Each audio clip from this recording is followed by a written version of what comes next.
I'm grateful that you would come in on a Saturday and even let me come in to do this. I appreciate it very much. We'd like to make this an on-the-record conversation. If there's any need to go off the record, I'll tell you. let us know.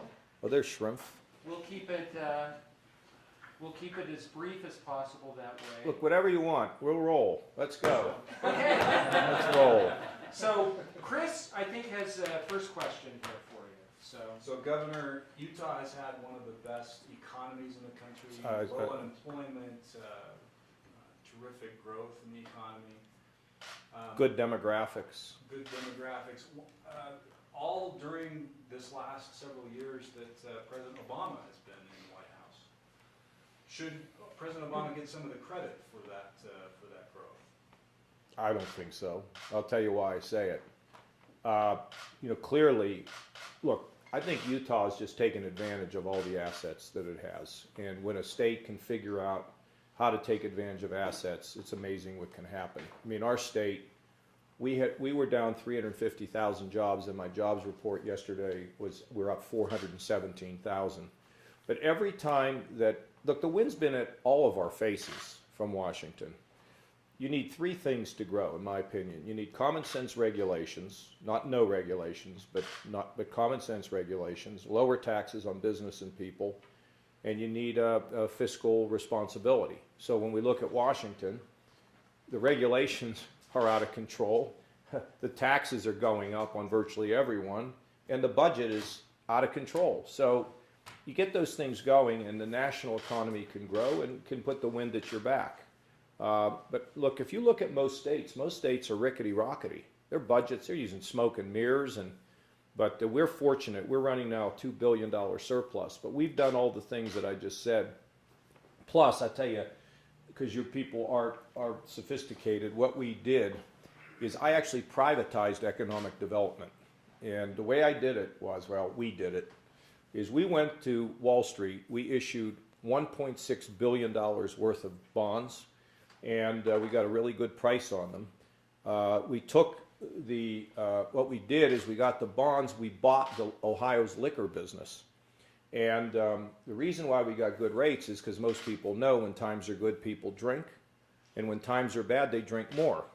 So we got good bonds, and we bought the liquor business, and now we have, after paying back the bonds, $100 million plus. And we then went out and we hired people who were experts in the sort of the adjacencies that we thought we were strong in. So what would those be? IT, energy, potentially, that's still very nascent, medical devices, financial services. So we hired healthcare. So we hired people who actually can talk to business people, which is very unusual. And it's really been a great contributor to our success. And so we keep firing out on those cylinders. And so if states are really creative, and we had a lot of potential in Ohio. I became governor at the best time. Things couldn't get any worse. But it has been a bit uneven. I think people admit that, right? So places like Cleveland, where the convention will be this summer, seems like it's lagged way. Oh, no. Cleveland's doing great. How do you think it got picked for the convention? People were stunned when they went into Cleveland. Any way you want to look at it, Cleveland's on the rise, Cincinnati's on the rise, Columbus is on the rise, Dayton's on the rise. We have foreign investment that is significant in the state. No, I don't think it's been uneven at all. I mean, I think Cleveland was digging out of a very big hole. And now, look, we just had two very controversial court decisions. No violence. I think a big part of it is because the people who live there said we've made so much progress that we're not going to go backwards and have violence in our city. There is nobody up there that doesn't realize that we're doing so much better. Now, we still have a long ways to go. I mean, I'm not putting any mission accomplished sign up, but when you see the trends, they're pretty remarkable. The other thing that's happened in Cleveland is we're beginning to see a demographic change. We're beginning to see more and more skilled workers move into Cuyahoga County, and it's lost some population, but the people who have come in, they're higher educated, their salaries are better. See, our wages in the state are growing faster than the national average as well.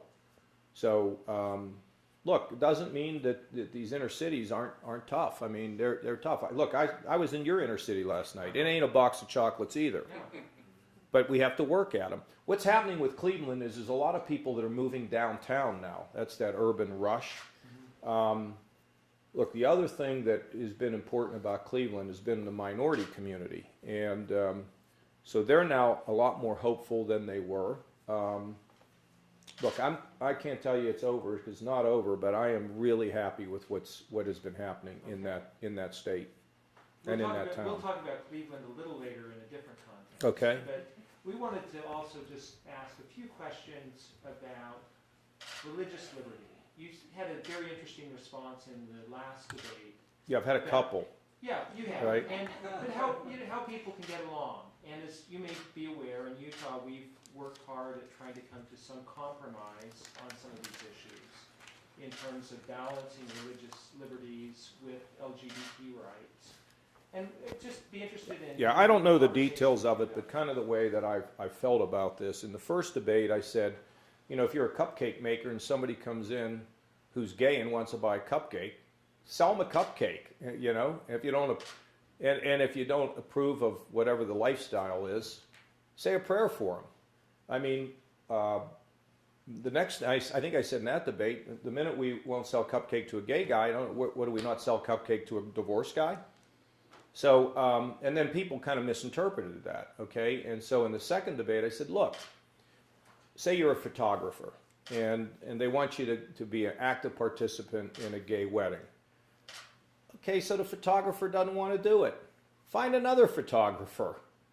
You know, and all this thing about lawsuits and everything, I don't want to start passing laws when I think we can figure this thing out as normal human beings. So if it gets to the point where we're having lots of trouble, then we'll pass a law, because I think people should never be forced to do something that is, you know, really deeply against their religious principles. Now, when it comes to my church, you are not to invade the sphere of the church, but we're talking about commerce, we're talking about a different situation. I have been pleased that since the Supreme Court decision, we haven't seen a lot of this. Yeah, we read about this case out in the state of Washington where they actually passed a law out there. So if you're out in Washington and you don't want to abide by the law, either change the law or move, right? But I think across the country, we've not seen a lot of trouble, and I hope it'll just continue to be that way. I don't believe in making a law when you don't need one, when common sense and respect for somebody else's point of view can prevail. How's that? So you wouldn't allow a cause of action for LGBT individuals who felt slighted in the marketplace that way? Well, I mean, what you mean? Do I think they should sue? No, I would just think we ought to try to get along. That's all. I mean, I'm not saying you can't sue. If you want to sue, sue. If we have all these lawsuits and things get really wacky, we'll pass a law. Why don't we just all respect each other a little bit more? Huh? I mean, what's wrong with that thought? We like that thought. That's what I like. Just to understand just a bit about it. So clearly the sanctuary of a church is... Oh, it's inviolate. Inviolate. Are there outer bounds? I mean, so where, you know, a church, a college with a church-oriented or religious-oriented mission? I'd have to think about each of them. I haven't, look, you know, these are questions that, they're basically ethical questions.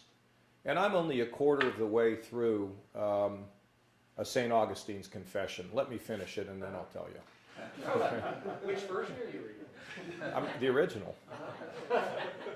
You know which translation? Look, I don't, but I have to tell you. Look, I ask because I'm looking for a good translation. I'm serious. Well, I have it in my car. I'll show it to you. Okay. So look, I mean, my faith is look. I did this radio show, and this guy says, if you just talk about God more, you'd get more votes. And I said, I'm not going to cheapen. First of all, you can't cheapen God, but I'm not going to cheapen myself, because actually, I want to have a nice room and a nice view of the golf course. In the afterlife, is that what we're to assume? What do you think I was talking about? Okay. But let me also look. Let me just. I'm really kind of uncomfortable with this because I don't want anybody to vote for me because of my faith. To tell you the truth, you know, I felt very connected to my faith as a very young man, and then. Like most kids, and maybe I don't know about Mormons, but most kids, I drifted away, and my parents were killed in 1987 by a drunk driver. And a gentleman came to me, a preacher, a young preacher man, who's a friend of mine to this day, and he said, you know, John, this pain that you're in is going to pass. You will be healed. But you have an opportunity to go through the window of opportunity to figure out where you are on this. So that was 29 years ago. And it's been one of the great journeys, the greatest journey of my life. You know, I put that there, and I put my wife and my children next. And you see, the way I look at it is I've never met anybody. I've met a lot of people that are better than me, but I've never met anybody who's perfect. And I believe that the do's of religion are far more important than the don'ts. And when you get into the do's, you then begin to drift into the don'ts. So if we spend our time trying to sell religion as don't do this, I don't think it works, okay? And I don't think religion is about fear. I think it's about grace. And so my view on it is that, you know, it's an important part of my life. But I also have to see this whole debate about, you know, I don't like you and you don't like me. Well, what about you? How you doing? You know, before I start looking at somebody else, and I just read a very interesting translation, or interesting part of the Augustine book that I actually had my friend here help me with, because Augustine was writing about the opinions he had of the early church fathers, and how he didn't like the way they conducted themselves. But it goes on to say that the laws of God are always stable, but there are moments in time where people carry on a certain way that reflects the culture of the time, but does not take away from the permanence and the enduring law of God. It's very interesting to me, and I don't know what I think about that yet. I mean, how do you believe in an editorial board? I'm talking about this, but you know what it brings up. What it brings up is the question of how do we think about culture in different periods of time, but yet how does that square with the enduring and everlasting laws of God? And so I've been in this Bible study. I helped create it back after my parents were killed, and I haven't been at it for a while because I've been a little busy. But I can't wait to go to it because I'm going to stir everything up, you know. But these things are important. So when we look at, you know, all these issues you're asking me, I have to really reflect on them. I'm not a snap. Sometimes I'm a snap decision maker, but most of the time I'm not. Because I think it's important to get other people's points of view. And very rarely do I ever just snap a decision. Would you say that's fairly accurate, Chris? I mean, I do like to listen to other people. And I like to listen to people who are smarter than I am. Yeah. So, interesting, though. Thinking about snap decisions, Candace has a question about the Supreme Court. Do you support the position of the GOP on the Garland nomination? And could you describe... I think they ought to meet with him. Show a little respect, meet with the guy, okay? You know, I didn't want the president to send the nomination up because, frankly, let's think about it. He passes Obamacare, he does these executive orders, you know, drives the Republicans insane. Then the Republicans have a guy that sits on the floor of the House, and when the President of the United States is speaking, he yells at, "You lie." What is going on in this country? You know, so both sides hold responsibility for the division, and the leaders have not been able to be able to bring about respect. I was there. Look, I ran a budget committee. There's not a more polarizing, ideologically dividing committee than the budget committee. And if you call the people on the budget committee who were Democrats, they would praise me. You show respect. Give them a couple things. I mean, this is so. But the president hasn't done it, and the Congress hasn't done it. And I said, what are we even messing with this for? Let's give the people a twofer. You elect a president. If it's Hillary, she's going to pick who she wants, and the country can't squawk. And if it's me, then I get to pick who I want, and the country can't squawk. So that's kind of the way I look at it. And let's just then move on. But meet the guy. Have a cup of coffee. What the heck? What I did. Or whatever. Nice save. Was that a nice say? I've been trying to figure that out. Are you against caffeine or for it? Which is the position? People tell me coffee is very popular in this state. Is that right? Caffeine is very popular. Okay, yeah, I gotcha. Does that answer it? So Candace, when you have a president that has not understood how to bring people together, and when you have a Congress that has been so fractured even internally that they don't know how to show respect to a president, we have to get this healed, because you can't solve the problems in this country with just one party. Well, what kind of characteristics would you want in an ideal? Conservative, somebody that will not make law. I've appointed over 100 judges in Ohio, and even a Supreme Court justice. A great lady who, I have a group that meet with them. They check their records and all that kind of stuff. We don't care about peccadillos from 30 years ago. I mean, we need to get over that.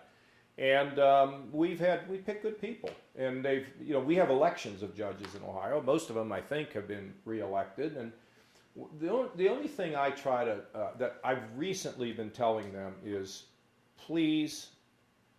I don't interview them. They come. I get the recommendation, and then I decide. But I've seen a couple that I've appointed, and the one thing I tell them is, don't be making political decisions with somebody's life. In other words, you're a judge. You got to make a decision about a life. And so what goes through your mind is, well, if I don't sentence them to a prison and I put them in a community setting or whatever I do, are they going to call me soft on crime, so therefore I just ought to lock this person up? That troubles me, because we're dealing with human beings. So that's how I would do it for the Supreme Court. I'd get smart people around. They'd go interview these people, make a recommendation to me. I'd meet with that person, and we go from there. I think I met with our Supreme Court justice. I can't remember, but it's all worked out pretty well. No problems that I can see. So I've actually done this. Yeah. Thank you. Jay, you have a few questions. Yeah, my question is on fiscal matters. So it wasn't more than a couple of years ago when we were on fiscal cliffs and we were sequestering and we were doing all this stuff. The economy gets better, people seem to, that no longer is on the front burner, yet we still face long-term problems with entitlements like Social Security, Medicare. The president submits a budget, nobody even looks at it, and we have this toxic atmosphere in Washington concerning solutions to these problems. So A, what are your solutions to those long-term problems? And B, how do you get, as president, people to listen and actually work these things out? Well, I've done this. Did you know I was chairman of the Budget Committee in Washington? Yes, I am aware of that. Yeah, it took me 10 years to get the budget balanced. I worked with Domenici, and then we negotiated with the Clinton administration. We got it done. And a lot of it is will, and a lot of it is knowledge in terms of how you look. I made so many people angry in Washington. Don't you think things have changed in 20 years? No, I don't. I think people are people. What's changed is the leadership hasn't told people to knock it off. The leadership has not told people to show respect. The leadership has not been willing to take actions to make it clear we're not going to tolerate this kind of behavior. Leadership in Congress, your party. Of course. And, and the administration has been no better. So, I mean, people are people. When you let them do crazy things, they'll do crazy things down there. But if you get them to understand they're Americans, respect these people that you work with, I think you can bring about a significant change. And the fact is that we're going to, if I win, okay, which I think I will, you're going to have a House and a Senate that's going to be Republican. But I would not just stop there. I'd pull Democrats in, and if we really want economic growth, we have to have exactly what I said: common sense regs, lower taxes, and a balanced budget. I think the personal taxes will be the hardest thing. Be honest with you, corporate taxes coming down, piece of cake. Everybody loves that. Nobody has to give anything up to get that done. A path to a balanced budget, absolutely. And I would also, I came here early on the balanced budget amendment, which I've been sort of the main supporter of since I was a kid, and we passed it here, thank goodness. Some conservative states just won't even pass it, but we need that balanced budget amendment. But forget the balanced budget amendment, a reasonable plan to get us there. And it won't happen overnight, but you got to change things, innovate things. You know, I'm for shifting welfare, education, infrastructure, job training, and Medicaid back to the states. I mean, that's a good program and a good plan. So what I'm proposing is reasonable stuff. You know, not some wild kind of crazy promises that'll never happen. What about the future of Social Security and Medicare? You have to fix Social Security. The way you fix that is basically you're going to have to say that some people are going to get less based on their income over time, and those that depend on it are going to get what they want. And then you're going to have to go from wages and prices to just prices, and you're fine. Voila, it's done. In terms of Medicare, we took Medicaid growth in my state from 10.5% to 2% in my second year without cutting one benefit or taking anybody off the rolls. So what we did was we turned on the computer, forced the insurance companies to compete against one another, broke the back of the nursing home lobby so parents could stay in their own home rather than being shipped into a nursing home. And, you know, we continue to do really, really well with that. But it's innovation. And some of the things in that are connected to Medicare. I'll give you a good example. You buy a Medicare supplemental policy, you get first dollar coverage. That shouldn't be that. The default option should be people going into coordinated care, not into fee-for-service. I mean, there's many things you can do that can slow the growth of that are not harmful to people, that are things that are extremely reasonable. And you have to deal with entitlements. I mean, I don't worry. Do you think I worry about that? I mean, man, they say there's a third. You got to understand, because you wouldn't understand this. What do you think I'm doing this for? I don't need any public housing. I already have it. Okay? I didn't even want to go back into politics. And the only reason I'm doing this is because, look, you give your whole life to this stuff. And I'm doing it because I know how to do this. So if I didn't do it, and I stayed at home and I sat on the couch and played golf and handled the state of Ohio, which, you know, we're doing well, I wouldn't be doing my job. So I don't care about all this political mumbo jumbo out there. Yeah, but you make it sound so easy, but that political mumbo jumbo when you have It's hard. You know, No, it's hard. I will be interest. warned. I'll be a puddle on the floor. I know that. You know, I have to now stand in the breach with my own legislature because some of them want to spend. We went from 20% of an operating budget in the hole to a surplus. Now it's like, hey, man, let's party. You know, and I'm like, no, we're not doing that. And that's been the problem. You know, when I left Washington, there was a projected $5 trillion surplus, 10-year surplus. The Republicans spent it all.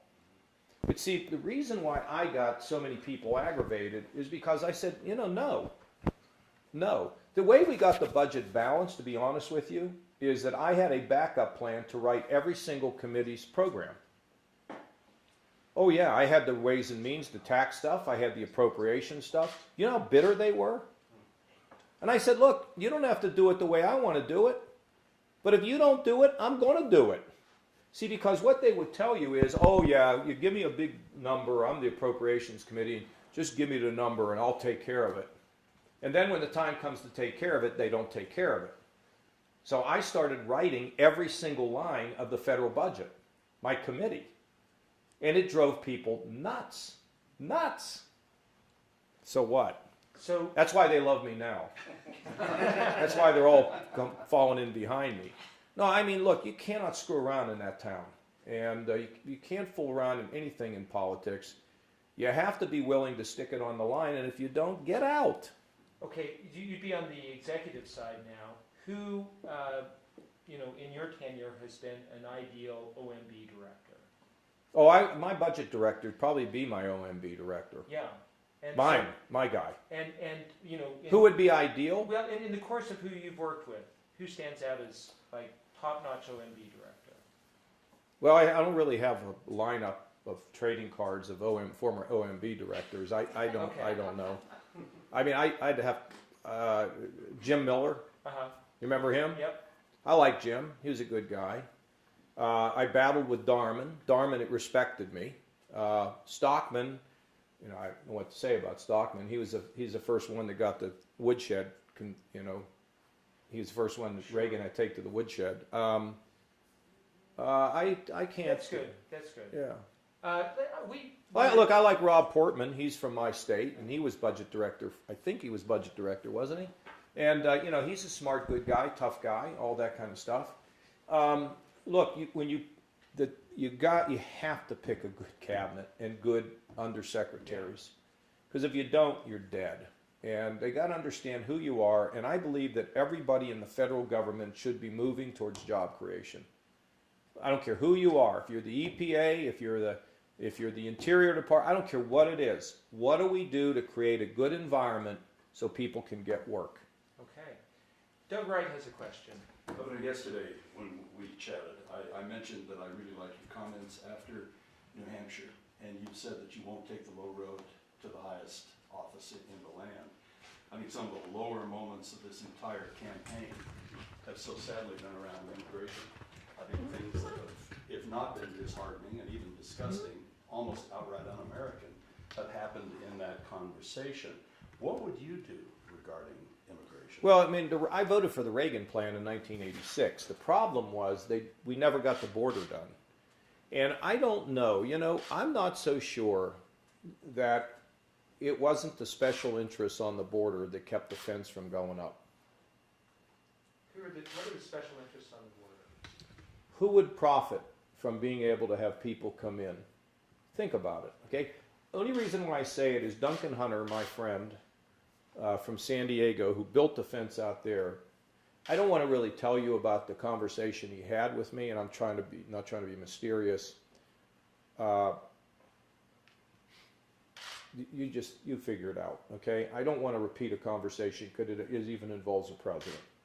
But we never got that border done, so we should lock our doors, and then you know, guest worker program I favor. And for the 11.5 million that are here, if they haven't committed a crime since they've been here, you know, they get a path to legalization, not to citizenship, and we move on. They pay a fine, back taxes. I don't know. We work all that out.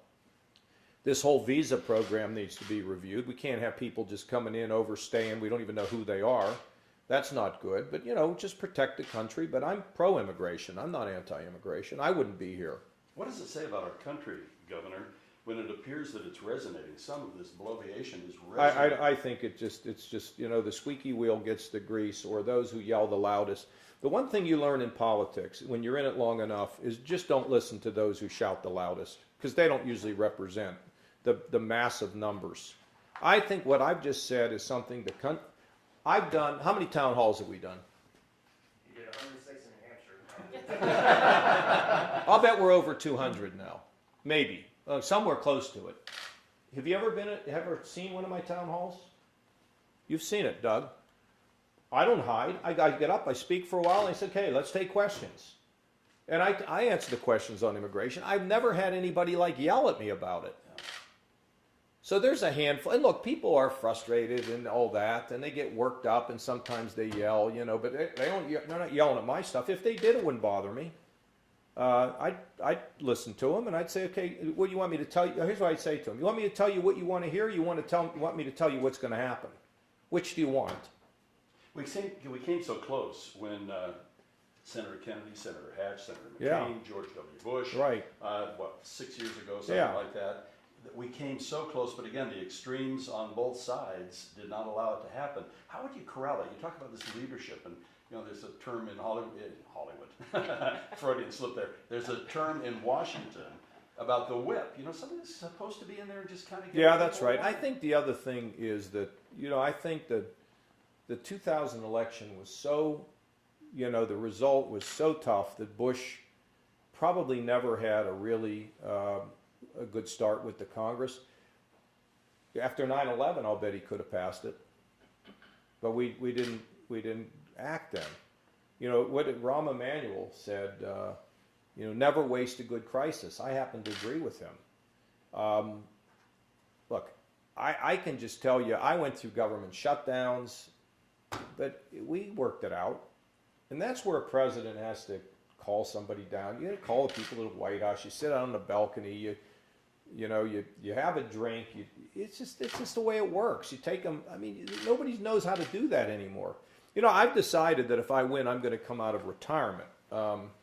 See, I was a former MVP of the congressional basketball game many years ago, and then I dribbled the ball off my knee and I retired after I intercepted it, took the length of the court, and it fell off of my knee and rolled out of bounds. I will go up to Capitol Hill and play basketball with the guys. You just have to do that, and it's hard because the country it's just been driven to such extremes, such hatred between the parties. Like we're a parliamentary system. It's ridiculous. Allison Pond has some questions. I want to probe a little bit on your approaches to foreign policy, and we start with Syria. You've said that you support the idea of a few more boots on the ground. No, I'm for total boots on the ground and in the air with a coalition, not a few more. About more. that and how it fits into your overall philosophy of both national security and anti-terrorism.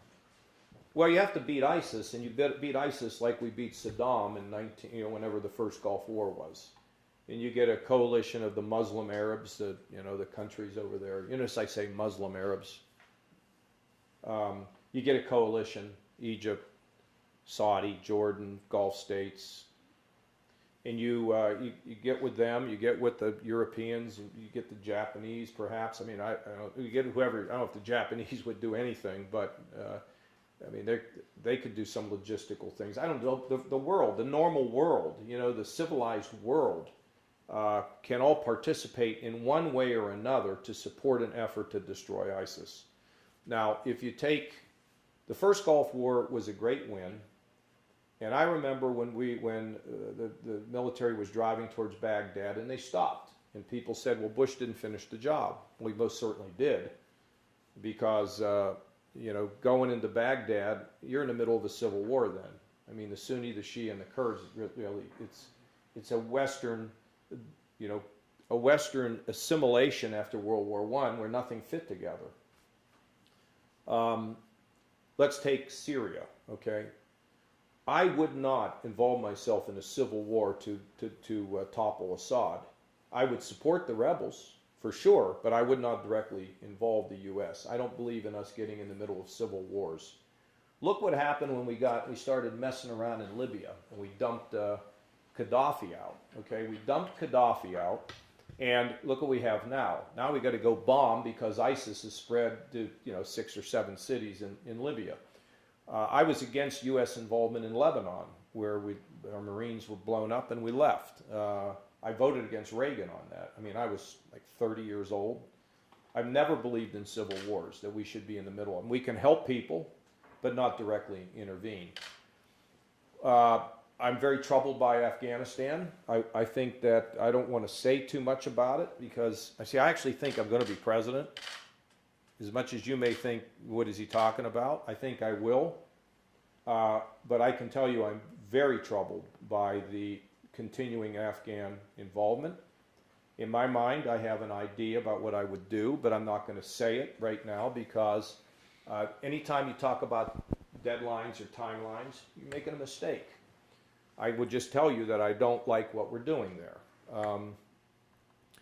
See, what else? I would destroy ISIS and then I'd come home. And I'd let them draw the lines. And what do I think, what I hope will happen? Well, look, you already see what's happening in Syria. The Kurds are about to declare some sort of a republic. I don't know what they call it, a commonwealth or whatever. Syria looks like it's going to be divided up in some sort of a federated way. It's fine with me. Turkey, that's a big problem because the Turks hate the Kurds, and we know that we need Turkey. And people keep warning me about Erdogan, but the guy's there. We got to find out what he wants and who he is. China, they don't own the South China Sea, and they need to stop hacking us, or we'll take their systems out. And with Russia, don't invade anywhere else. We're done with you. And I would arm the Ukrainians. Interesting. When you talk about building, bringing the world together and Yeah. all of these partners, how has that shifted over the last couple of decades? States. And how would you get the Saudis at the same table with some of those other partners that you mentioned? Because it's an existential threat against all of them right now. Their days are numbered. If ISIS continues to grow, it's just a matter of time till they have enormous disruptions in their own country. I think the biggest problem has been that they don't know who we are or what we're willing to do, and they're nervous. They're nervous people. They're just like politicians in America. They're always nervous. So if they think that they may take a position and we're going to undercut them, the red line in Syria had a devastating effect on those countries. They're like, what is America doing? So look, none of these things are easy, but they're all achievable because you need to make lemonade out of lemons. Do you support resettling more refugees from the Syrian crisis? Well, we don't know who they are. We don't know who they are. We can't vet them. We can't bring ISIS into the United States. So I would pause. So you don't think that the system that we have right now of vetting refugees No. works? No, I don't. Not from that place. And secondly, I was for the no-fly zone and sanctuaries. I would have done a no-fly zone. And then the Kurds would protect the sanctuaries, and then you wouldn't have the big migrant crisis. But the president didn't want to do that. In light of all that, how do we manipulate in or dance around Vladimir Putin and now Russian interests when we're trying to do that and bring people together? Would they be part of it? Well, I don't think yeah, if Russia wanted to fight ISIS, we'd accept them. They said they went over there to fight ISIS, and all they did was bomb the rebels. And maybe some might have bombed ISIS to a degree, but they were fundamentally there to prop up Assad. They might see. They've got a big problem with radical Islam too, and it's a place particularly called Chechnya, and their tactics in Chechnya are beyond brutal. But they realize that radical Islam poses a threat to them as well. And, I've been reading a lot. I mean, as hard as this in between Augustine, I've read a really fascinating article about the strongman in Chechnya. See, I've been interested in Chechnya for a long time because I actually read a book written by Anna Politkovskaya, who was a lady who was assassinated in Russia, okay? Now, I've read a lot about Chechnya and the brutality. On the other hand, I'm becoming a little bit more convinced that the Chechnyans were the ones that actually went in, blew up these apartment buildings. They were in the Opera House, right? We know that.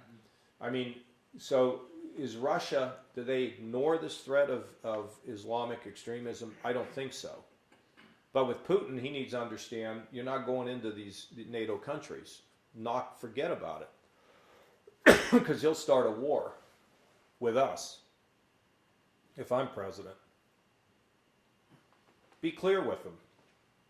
He's a KGB operative. I mean, there's only one thing they understand: clear language and strength. That's my view. Now, I also have people around who are foreign policy experts. My top advisor is a young 80-year-old man by the name of Richard Allen, who was the National Security Advisor to President Reagan. And we built a pretty good team. And I check with them. I check with them. They don't teach me, but they do advise me. And they're very valuable to me. Very valuable. Who else is on the foreign policy team? I think we got about 50. I don't even know all of them. My guy's coming in today. His name is, he was a guy with State Department. He lived overseas, and he is really an acolyte of Dick Allen. But I have Buzzy Krongard, who used to be the chief operating officer of the CIA. I've got a guy named Bill Schneider, who is one of the deepest, guys in foreign policy. I think I've got about, I don't know, they keep coming. They keep coming. Bud McFarland just contacted me. He wants to be involved. I can get you the list, but it's a deep list. We have a few questions. For example, I have people that advise me on cyber, but they're not. One of them is in the CIA Incutel. He is an expert on security, all kind of not just cyber security, but the ability to to provide the security and safety to companies too, not just foreign attacks. Could we just jump quickly? There are two areas we want to get to on some federalism issues. Okay. Lynn and Burke, I think, both have some Okay. things. And then we have a few horse race questions. Okay, good. as well. Lynn? On federalism, we see Europe where a lack of a strong federal structure is devastating to their future. In the United States, you've got the executive, legislative, and judicial tinkering with the powers between the state and the federal. What do you see as the best balance, and what do you think it would take for us to get to a better balance, to that optimum balance between federal and state power? I'm in the Levitt school, okay? I want to ship a bunch of stuff back. I mean, I think you got welfare, education, infrastructure, Medicaid, job training. Those are a given. Are there more things that can be done? And probably. I'd like to shrink the operation of the federal government. And then when you think about the VA, it needs totally restructured. IRS needs, that place has got to be shaken. So I believe that the more we transfer to the states, the better. Hold them accountable. But the most important conversation I had with Levitt was, well, Mike, we send these programs to the states and the state bungles it. What do you say? He said, well, how's it easier, to get change going to Washington or get change at the State House? He's absolutely right. So I think that, hold people accountable, but let them innovate. And I think that's what the founders had in mind, and that's my philosophy. The more power we can ship out, I think the better. And but there's some things you can't. I mean, you can't ship out national defense, protecting the border. These are not things that you're going to ship out of there. And there can probably be other partnerships. Those are the things. I mean, we know with Medicaid and with welfare and with education, we don't need the federal government, and with job training and with infrastructure, because we send money. I don't know where you folks are, but I'm a believer that the federal taxes ought to be kept in the states, except for a couple pennies to run the interstate. Let the states keep their resources. What about the management of public lands, Governor? I don't have a really good answer at this point. What do I think? I think it's a balance question. I think probably the federal government has had too much control. So I've been warned by very smart people to just don't say too much. Well, I want to get the right position. Sure. Well, it's a hot topic out here in Nevada. Well, I would absolutely believe we need to move more power to the states. I think the balance is out of control because there's so many requirements imposed on you, and yet you don't have much say. And so I would have to get the smartest minds to figure out. You remember, who was that guy? James Watts. Remember him, James Watt, and all that. So it's something we have to think about. I'm open. I mean, my mind is, my instincts tell me too much power in Washington, not enough say back here. Right now, we're all holding our breath on maybe another 1.2, 1.5 million acres, bigger than some of our states. Yeah, I saw that. Set aside with no input from Utah. Yeah, I don't think that's right. I don't think that's right at all. But I will have a good look. Why would I want to be saying that you guys should have no say in the federal government? I mean, what are you kidding me? Okay? But on the other hand, we want to make sure that we don't make decisions that don't make a lot of sense, that destroy some things that we really want to protect. So I think it's a balance matter. That's my sense. Lisa, I think you have a few questions. Governor, you're here in Utah asking Utahns to vote for you in Tuesday's caucus, and yet you have no mathematical way to win those 1237 delegates before the convention. I don't think Why are you anybody still will, in the race? because I don't think anybody will win them. You don't think Trump can do it? You don't No. think Cruz can do it? No, Cruz is going to win like Mathematically, they can. 80% of the delegates. He's not going to do that. No, I don't think so. And I believe that we will go to a convention. We've had 10 of them in the Republican Party. Interesting that of the 10, only 3 of them have gone to the person going to the convention with the largest number of delegates. A convention is nothing more than an extension of this political process. And somehow, I don't know where people got this idea that, a convention should just ratify. I mean, I don't know where do they not understand what a convention is? That's where delegates go, and there's 2 things they try to decide, because I was at the convention in '76 when Reagan took on Gerald Ford. The first thing they want to know is, are you electable? And by the way, the two people I'm running against cannot get elected in the general election. Okay, I mean, they can't win Ohio, I can tell you that. And the second thing, now this one's radical. Now, I want you to, Lisa, to take your time, write this one down. They are actually going to think about who might be a good president. I mean, it actually could happen. You think that's going to happen in Utah? Are we going to kind of pivot that discussion to let's look at who's going to be a good president and who's electable for the GOP? I mean, I think that was, I mean, how else would you vote? You know, you vote because you want to stop somebody? I mean, that's not my deal. If I were in this to stop somebody, I'd get out because it wouldn't be worth my time. I'm in it because I think that I have the skills, the record, and the vision to be able to get elected. I mean, I think Trump has been a divider. And Cruz, I don't know whether you realize this, but for 7 years, I have heard Republicans say, how could we have ever elected a first-term senator that's never accomplished anything? I think we got amnesia. Will you support the nominee, whoever? Depends. I would like to. Well, look, I've seen some things when I got a guy running for president who says, you know, we'll have a riot if I don't get picked, or you know, these things about women, which I've seen.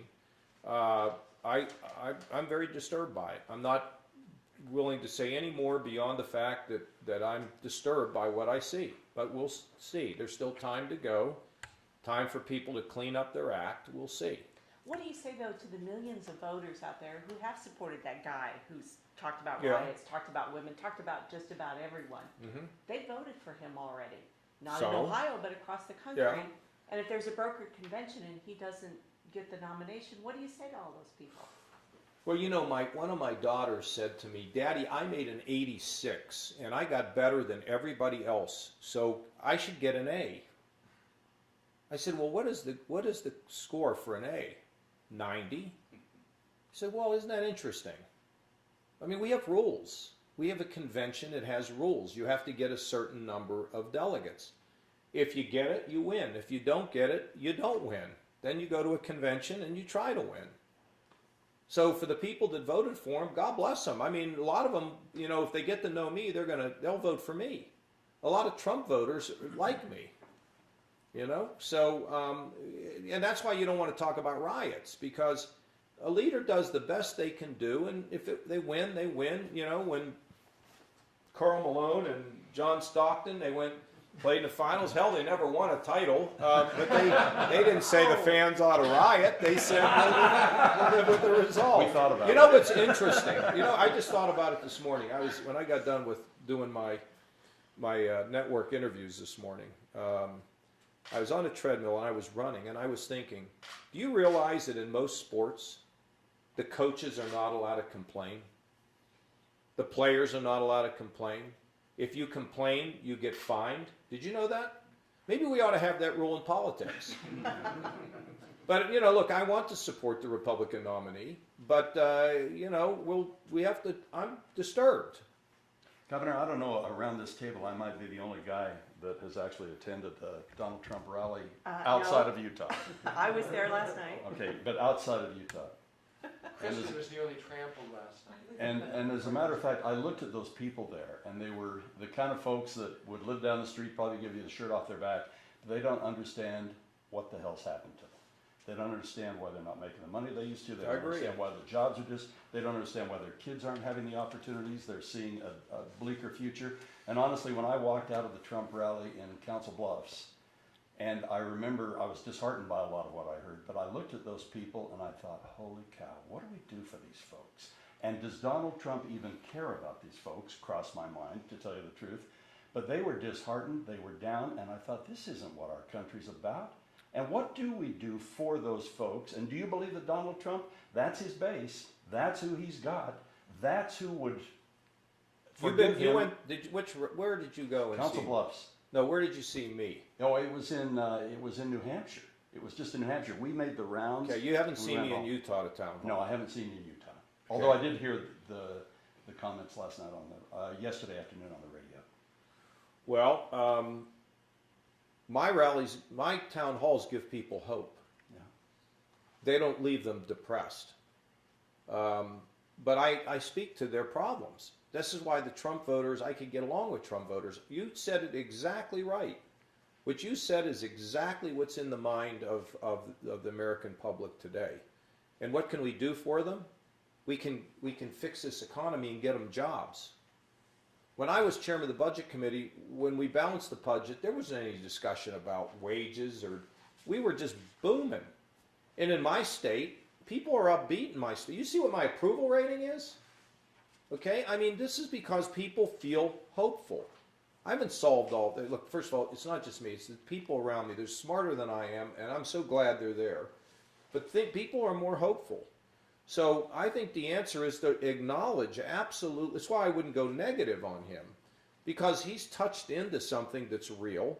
But the question is, how do we solve it? And you can't just solve it by saying things are just going to be great, because you've all pointed out the difficulty of getting that place to work down there. And I know that if I should go down there and if I do this, I will be a puddle on the floor. Because it'll take everything we all have to end the bickering and the name-calling and the partisanship. But I don't believe we're done. And I'll tell you, I run into a lot of people who are down there who say, God, you know, it's just not any fun anymore. And I think people want to do things. Governor, why hasn't that message resonated? Charles Proudhammer accused me of whining, okay? Let me just tell you the facts. Donald Trump has received $1.8 billion worth of earned media. Where was I? 10th? 10th. Nobody knows who I am, Lisa. Now they're starting to know. They must know. They wouldn't have been, you know, all those people all over Utah coming to my town halls. They must know something. But I've had more press in the last 3 weeks than I've had in the last 6 months. People don't know me. They don't know who I am. And here's the thing. So they go to a store. And there's Coke, there's Pepsi, and then there's Kasich. And somebody goes, oh, okay, Kasich. Yeah, I kind of like that brand, but I just don't know enough about it. I'll just go with Coke. And then the media accuses me of whining. I'm not whining. I'm not whining at all. I'm just stating a fact. And the reason why I got no attention is because I didn't smear people. And I've had national commentators tell me that I should start smearing people to get attention. I'm not going to do it. You disappointed Romney